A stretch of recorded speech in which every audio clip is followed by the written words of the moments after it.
Hear ye, as I, Pastor Eric, do preacheth the channeled gospel of Yalor, as channeled by me.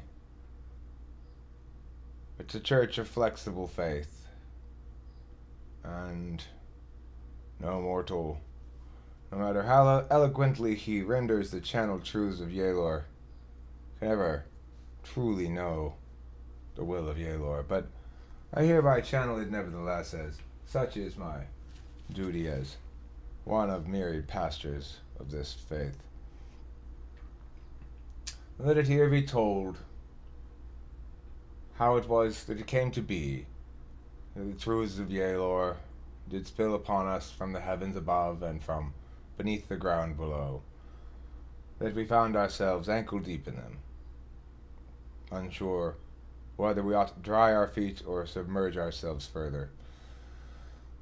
Yes, the truths of Yalor are truths that make sense, and yet they are not bound by sense alone, for sense alone results in lonely senses.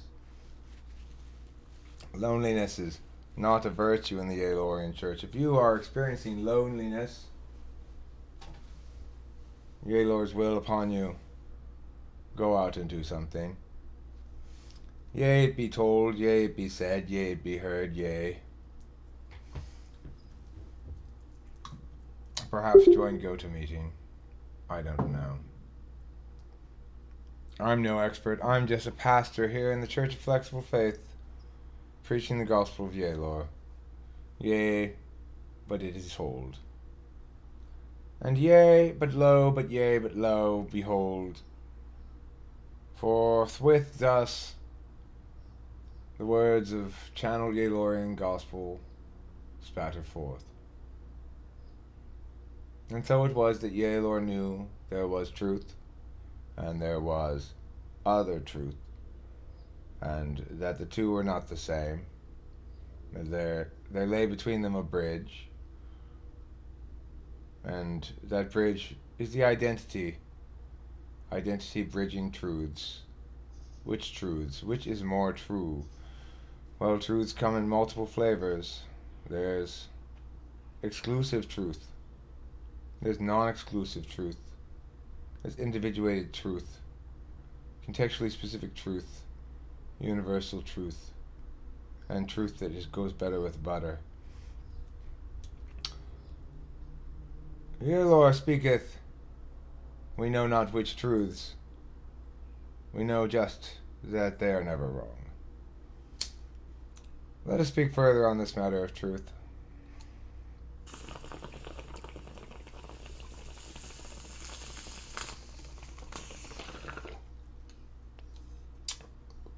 Truth requires one to understand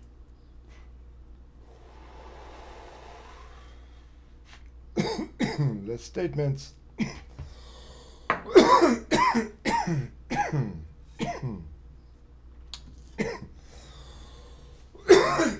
are made by individuals for purposed outcomes.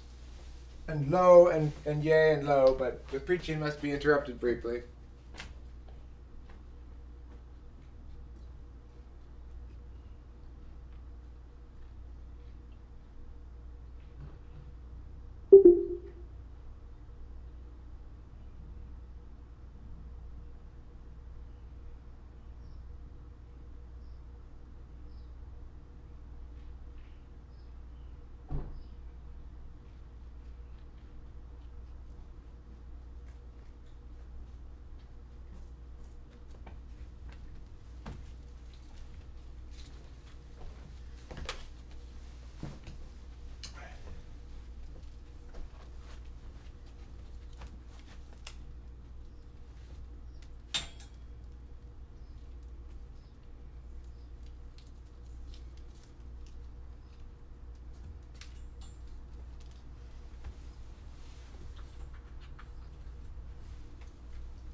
And lo and yea, forgiveth me mine trespass upon thine time with thine break in thine preachings.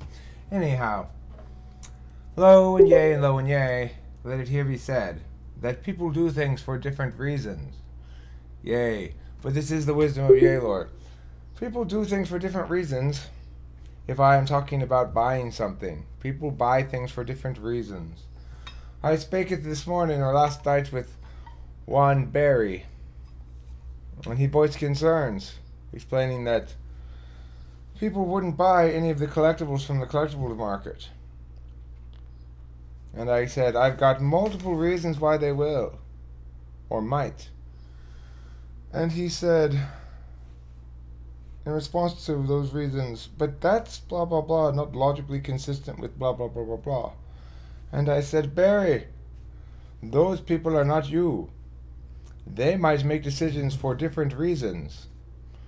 And he said, And so it was known that we all tend to assume that everybody does the same thing for the same reason. But people might do the same thing for very different reasons, or choose not to do the same thing for very different reasons. For example, if I purchase an apple, it might be to give to the guinea pigs. If someone purchases an apple, it might be because he or she believes an apple is healthy and wishes to consume one for personal gain. The former, a different motivation than the latter. Now, this is important because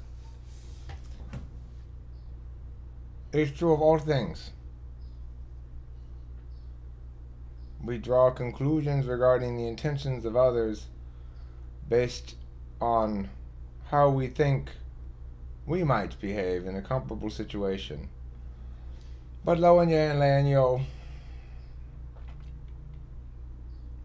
that's not sensible.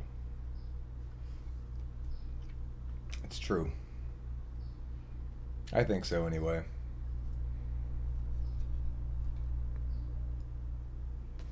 For example, a lot of people kept asking me,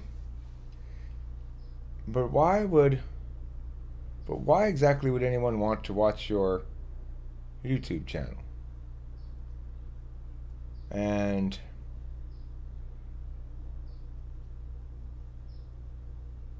I'd say, well, maybe this, maybe that, maybe the other. And I'd be told, no, you have to have a tagline, a simple explanation that you can state that everybody understands what this thing is. But I don't, though. And I think that people consume things or participate in them for different reasons. The idea that I have to have a single, clearly defined descriptive statement. Hi, Margie. Probably wondering why I'm still here. I'm waiting for the traffic to die. It was too late. I tried to get my registration done. Failed, but learned some things. There's something going on with it. I don't know what it is. It's only a couple of days late, but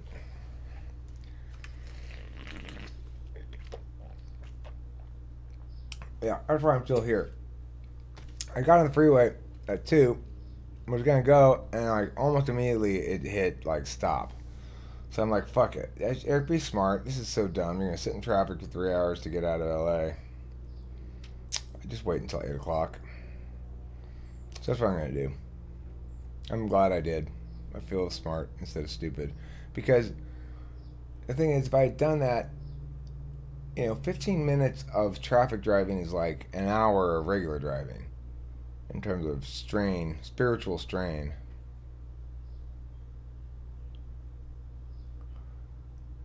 I don't like the herky-jerky quality of it, like stop, go, stop, go. So, this is smart, I think. I just go straight from 8 p.m. Because the other thing is, I don't really have any need nor interest in getting to Denver before check-in time tomorrow. Because tomorrow is the 11th, and the 12th is the day I officially have scheduled to chill with Lorenz.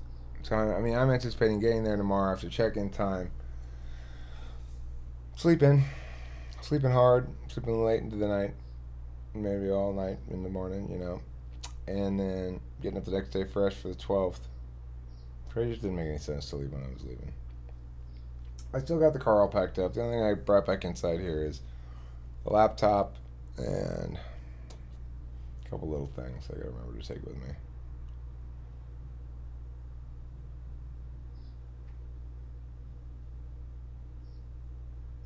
I got a charger for the car too. Doesn't seem to work. I think it must be my hole. My hole's no good. I should look in there with a flashlight or something, but what else?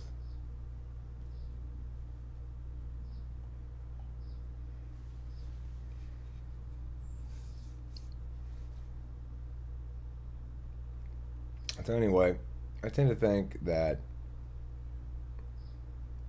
one of the things that hamstrings the ENTP and a lot of other types is a desire to understand a nice, simple rule for why something is going to work, why something does work, why something did work, when in reality, a lot of times it's a lot of different elements contributing a little bit, right? So it's not necessarily... People like ideas that have a nice introverted intuition resonance where it's a single hold on of a concept that they can just boom. But not everything works like that. And it was interesting talking with Barry, and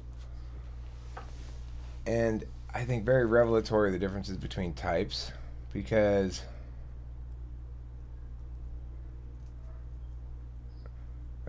it's interesting in that there's two elements to things. I believe in things even if I can't explain why they're going to necessarily work or even what they're going to do. I believe in a directionality approach where I go, okay, I'm going to move in this general direction and it's going to be positive. So I might believe in a plan as a part of a ongoing process without really having any good reasons to think it's going to work. On the other hand, Barry might disbelieve in something even if he can't come up with a single good reason as to why it's not going to work, because he defaults to skepticism. He'll trust his gut that something's not going to go. He won't trust his gut that something will go. And I'm the opposite. Because why trust my gut that something's not going to work? If there are elements of it that don't work, I'll just adjust them as I go. And it's like people don't, INTPs don't get this. The plan is, we'll see what happens and figure it out as it happens. But they hate that. They want to understand what's going to actually happen and why in advance. But you can't know that. You have to play it out by ear. You just can't. You can't figure all that shit out. You can't be that smart. If you do, it takes too long in the pre-work stage. You're never actually accomplishing anything.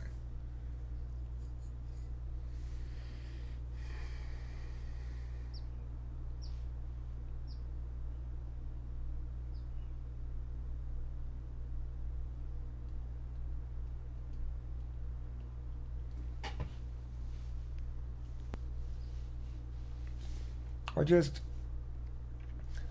the tricky thing is, there are certain things in life where you're very, very well served to make sure you have the architecture set up properly before you do anything else.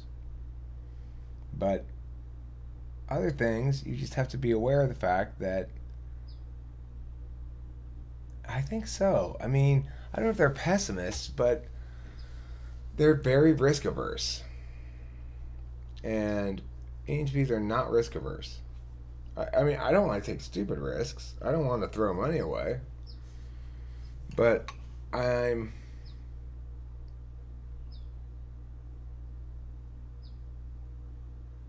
other thing is, I'm willing to go big picture in the sense that if I can trust certain things for sure. That persistence and consistency and quantity eventually they do generate slowly gathering interest. So there's that element. you know? And there's certain things you can kind of rely on. And learning not to worry about the specifics is one of those things you can rely on too. Like learning to be okay with the fact that you don't know. The problem is other people don't like that explanation.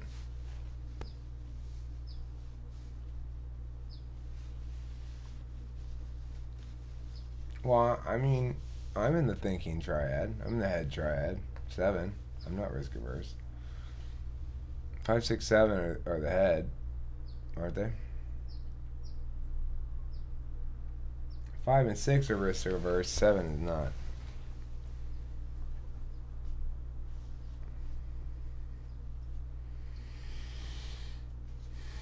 You know, my mom's a 6. She's super risk averse. She's like risk terrified.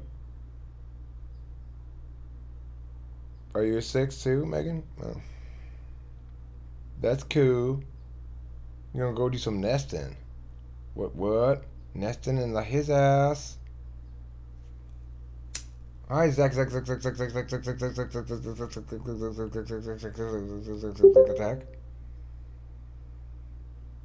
5 wing of the bitch. I don't like the wings model.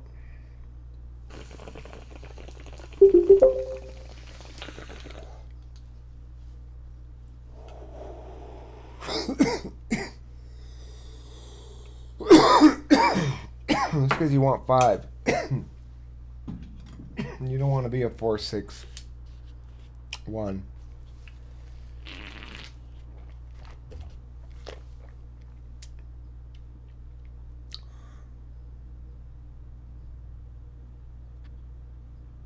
My mom is 6, 9, 2. I wouldn't call her either wing. It doesn't work for her for wings. I mean, she's not exactly a thinker at 5. She's not a 7.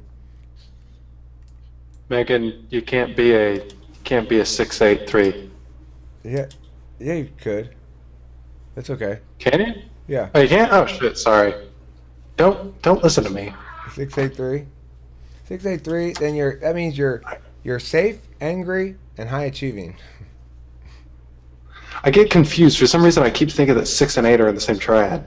It is 5 through confusing. 7. It's that 8, 9, 1 thing. It's like, why don't you just go 1, 2, 3, 4, 5, 6, 7, 8, 9? Why do you do it that way? Just to make us confused. Host Ken, do you know why I'm still at home? Because you're procrastinating. No, I'm waiting out the traffic. I hit the freeway too late. It was 2 p.m. I went a little ways, and already I was in stop and go. And I was like, fuck this. I'm going to wait till after traffic. Marking the Enneagram video go to your head. Oh, I will.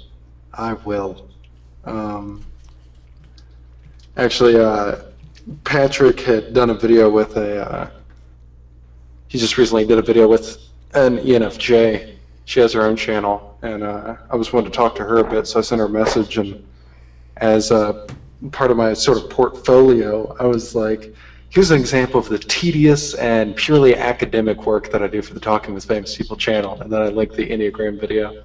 That's a good way to get that in there. That's smart. Yep. Hopefully, and it makes you likable, and she'll probably want to talk with you and stuff. Mm-hmm.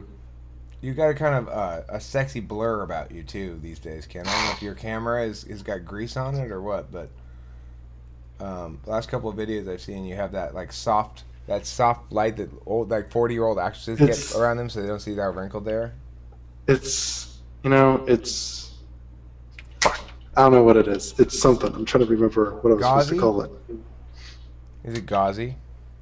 No, there's a dreamy effect to it. It's sort of soft light, you know. I think you're loving the gauze. Baby oil. I only ever roll totally lathered up baby oil. Is how I do. I don't know if it is grease. I don't think it is. Maybe it is. Maybe that's what it was. No. Now you're back to being degauzified. Oh. Degauzified. Boring old Ken. Boring old degauzified Ken. Where had all the gauze gone? What would Ken do now? Nobody knew. Nobody cared. Ken cared. I cared, Ken. Mm-hmm. So I gotta kill 3.5 more hours. That's a long time. So let's make a video about how different people do things for different reasons. I like that Okay. topic. Let me start. I'm gonna record it official video style. All right. Oh, it's a throwback. It's a throwback, yeah.